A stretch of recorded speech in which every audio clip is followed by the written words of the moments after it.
Bonjour les amis, aujourd'hui nous sommes le samedi 11 octobre. Alors, je ne vais pas vous dire petite vidéo parce qu'elle risque d'être un peu longue. Peut-être même devrais-je la couper en deux pour pouvoir vous la proposer.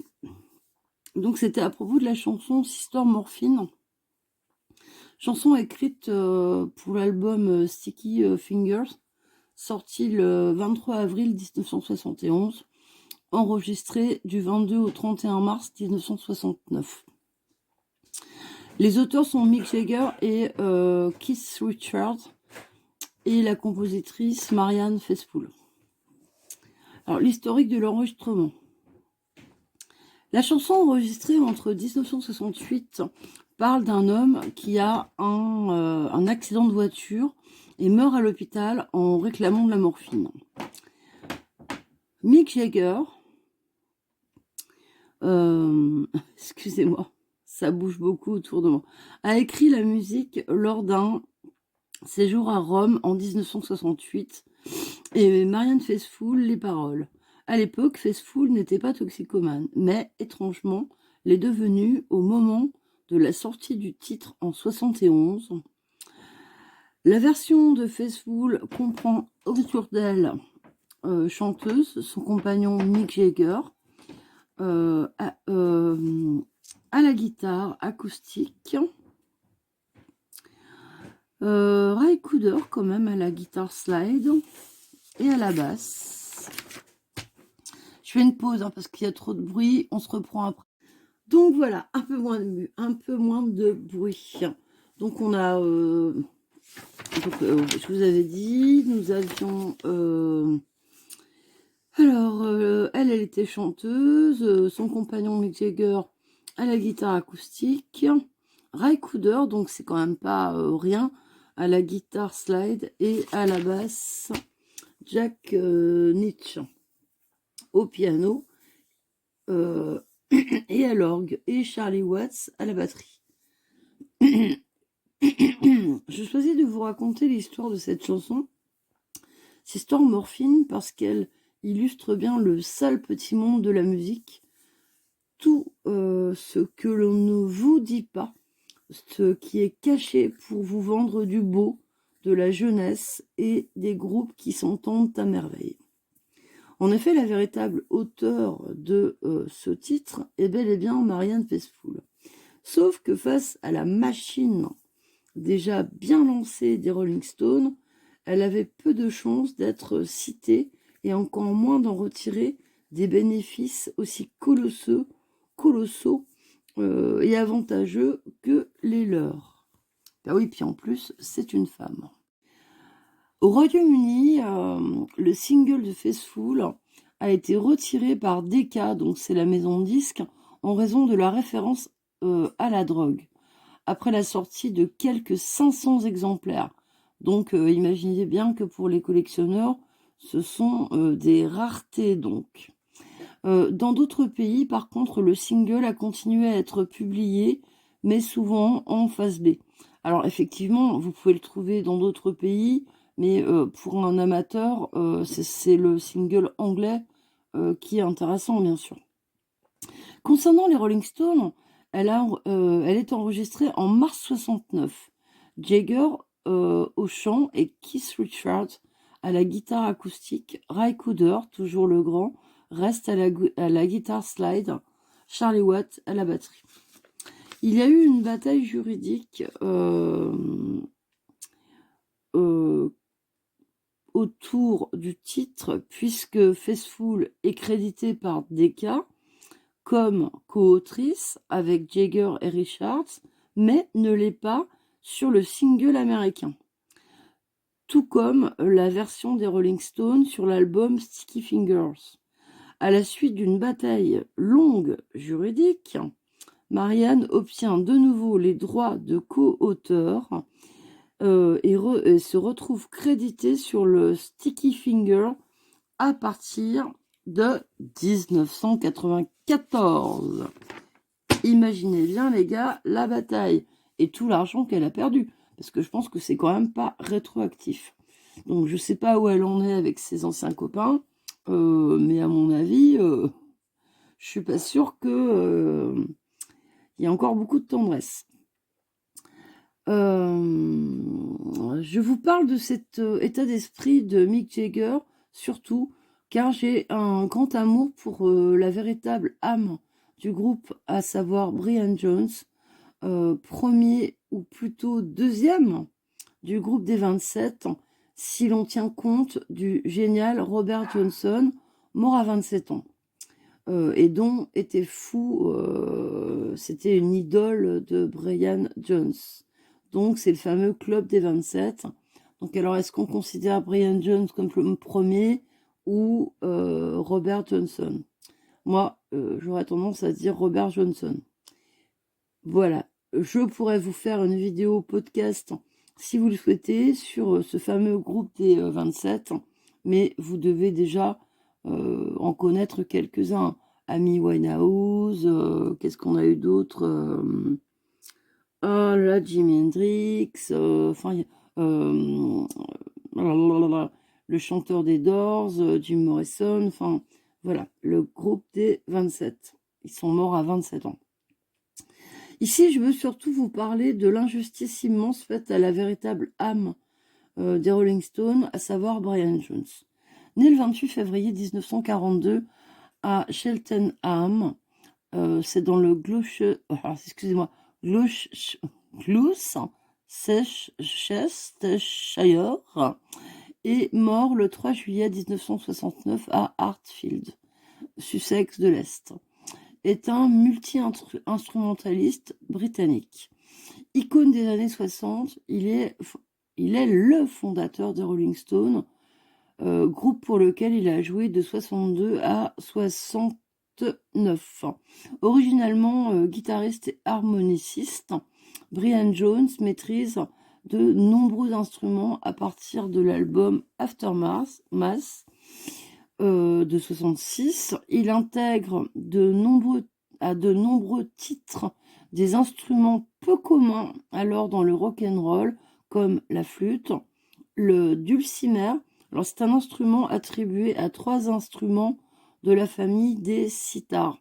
Le dulcimer du Moyen Âge, des pays anglophones, instrument à cordes frappées, et 2 autres, le hammerhead dulcimer, plus moderne, et le dulcimer des Appalaches américaines. Alors lui, évidemment, il a été importé aux États-Unis par tous les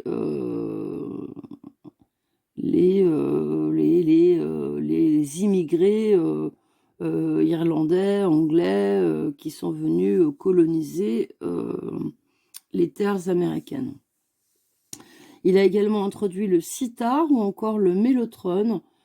Le point culminant de cette instrumentalisation élargie est atteint dans l'album Their Satanic Majesty Request de 1967. Leader du groupe à ses débuts, sans jamais être considéré... Alors c'est lui que je vous montre là, vous voyez?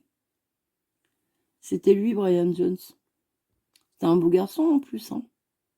Donc ça c'est Mick Jagger, hein, le petit coquin. Voilà, là il était déjà un petit peu gros avec la drogue. Là on a Charlie Watts, qui était le batteur vraiment très discret, charmant et originel. Alors ils ont été plusieurs, je vous raconterai plus tard dans l'histoire. Batteur, c'était assez fluctuant, mais c'est Charlie Watts qui s'est imposé. Voilà. Alors voilà, on va s'arrêter sur les photos de Brian. Donc, leader du groupe à ses débuts, sans jamais être considéré comme un compositeur à part entière, il est relégué au second plan par l'influence grandissante du duo Jagger et Richards. À partir de 1966, il connaît de nombreux problèmes de drogue ainsi que des problèmes sentimentaux. Alors, je vous raconte, après une hospitalisation, parce qu'en fait, il a fait ce qu'on appelait le croup. Il a attrapé le croup, parce qu'il est né en 42, donc il y avait encore des maladies un peu bizarres. qui l'a rendu asthmatique toute sa vie. Alors, avec l'usage de la drogue, je vous dis pas. Donc, il a été hospitalisé en fait en France. Et c'est en fait en allant rejoindre le groupe qu'il réalise que sa compagne est devenue celle de Keith Richards. Bah oui, pourquoi pas. Par son comportement bipolaire et discret, il est de moins en moins impliqué dans la vie du groupe. Par exemple, il ne partage jamais les mêmes hôtels qu'eux, il se mélange pas, à la limite, il va même pas se bourrer la gueule avec Keith Richards, vous voyez, c'est un être un peu à part. Des problèmes judiciaires, bon alors il a reconnu avoir été en possession de marijuana et d'un peu de coke. Il est donc, il échappe à la prison, mais par contre, il est empêché de participer aux tournées américaines. Donc, c'est un peu embêtant si vous voulez. Hein. Il quitte le groupe en juin 1969 et est retrouvé mort un mois après dans la piscine de sa résidence au sud de Londres. Sa disparition marque un changement dans la musique du groupe. Le bassiste originel des Stones, Bill Wyman, a dit de lui: « Il a créé le groupe, il a choisi les membres, il a choisi la musique que l'on jouait, il nous a trouvé des concerts très influents, très importants, et puis il a perdu son pouvoir peu à peu. Extrêmement intelligent, il l'a gâché et il s'est envolé. » Sur son parcours avant les Stones, il a eu moult amitiés avec les plus grands, comme Jack Bruce, futur bassiste de Cream, Manfred Mann ou Paul Jones. C'est un fanatique de blues et de jazz. Soucieux de monter son propre groupe, il passe une petite annonce dans Jazz News, fin 61. Ian Stewart répond. Il est pianiste, lui. Donc, d'ailleurs, lui, il est toujours resté pianiste soliste, en fait, après. La première mouture des Rolling Stones forme avec Brian Jones et un certain Geoff Bradford aux guitares. Ian Stewart au piano, on l'a déjà dit. Paul Pond au chant. Le poste de batteur est fluctuant. Plusieurs batteurs payés au concert se succèdent, dont l'immense et très discret, lui aussi, Charlie Watts et Mick Avory, futur Kings, enfin futur batteur des Kings, que je vous invite à écouter car c'est aussi un des plus grands groupes anglo-saxons existants. Lorsque Pond au chant quitte le groupe, Alexis Corner suggère à Mick Jagger, qui a déjà fait sa petite place dans un groupe nommé Blues Incorporated. Ce dernier impose alors Mick Jagger, toujours, impose son ami Keith Jarrett, ainsi que Dick Taylor, futur membre des Pretty Things. Alors, ça, par contre, je ne sais pas qui sont les Pretty Things. Je n'ai pas toute la culture du monde. Geoff Bradford quitte le groupe, et à partir de là, Mick Jagger, Keith Richards, Ian Stewart, Taylor et Brian Jones forment l'ossature du groupe, qui prendra en juin le nom de Rolling Stone. Selon Keith Richards, c'est Brian Jones qui trouve le nom du groupe alors qu'il est au téléphone en train de prospecter pour trouver des engagements. Alors qu'on lui demande le nom du groupe, il cite le premier nom qu'il a sous les yeux, le titre d'un album des Muddy Waters, Rolling Stone. Mais il n'y a pas le G là, c'est Rolling apostrophe Stone, dont il est un inconditionnel. Plus tard dans l'année, des départs font place à ceux qui resteront, comme Charlie Watts. Un grand nombre de chansons époque Brian Jones intègrent des instruments très originaux, accordéon sur Blackstreet Girl, sitar sur Painted Black, marimba sur Painted Black aussi. C'est surtout l'arrivée du manager Andrew Loog Oldman en 63 qui va peu à peu diminuer l'influence de Jones sur le groupe. Il pousse Jagger et Richards à composer leurs propres morceaux et donc à s'imposer comme leader du groupe, ce qu'accepte Jones dans l'intérêt du groupe. Eh ben oui, il était bien gentil, hein, ce petit Brian. Donc, Jones sombre dans une dépression qu'amplifie son usage de drogue et d'alcool. Dans son livre, Stone Alone disait qu'à l'époque, il y avait 2 Brian. Donc là, on rejoint la bipolarité. Il pouvait passer d'un état à l'autre assez facilement. Il rejoint après une convalescence suite à une grande crise d'asthme contractée enfant les autres au Maroc. Sous le choc, il se retrouve seul. Les autres, Jagger, Faithfull, Case, Anita, donc sa petite amie devenue la compagne de Richards, abandonnent Brian Jones en convalescence. Voilà, seul à leur hôtel sans même lui laisser un mot. Selon le père de Brian, cela l'a tué à petit feu. The Rock'n'Roll Circus Show, qui a été organisé par les Rolling Stones, marquera la dernière apparition de Jones à un concert organisé donc par les Stones, comme je venais de vous dire. Plusieurs grands noms du rock étaient présents. Faithfull, hein, vous savez que depuis que je me renseigne sur cette histoire, j'ai beaucoup moins d'admiration pour Marianne. Hein, vous voyez, elle s'est fait un petit peu entuber sur le coup de la chanson Sister Morphine, mais néanmoins, je sais pas, quand t'es une femme, tu laisses pas ton pote qui est vachement mal tout seul, tu te tires pas comme une malpropre. Et puis Jagger, de toute façon, j'en ai jamais pensé spécialement du bien. Keith Richards, laisse tomber. Voilà.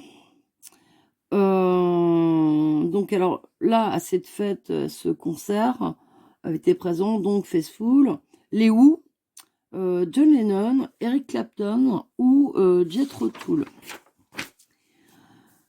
Certaines sources affirment qu'après son éviction, ils mettent toutes des Stones, hein, ils mettent toute son énergie pour un nouveau projet, pour former un groupe dans le style de Creedence Clearwater.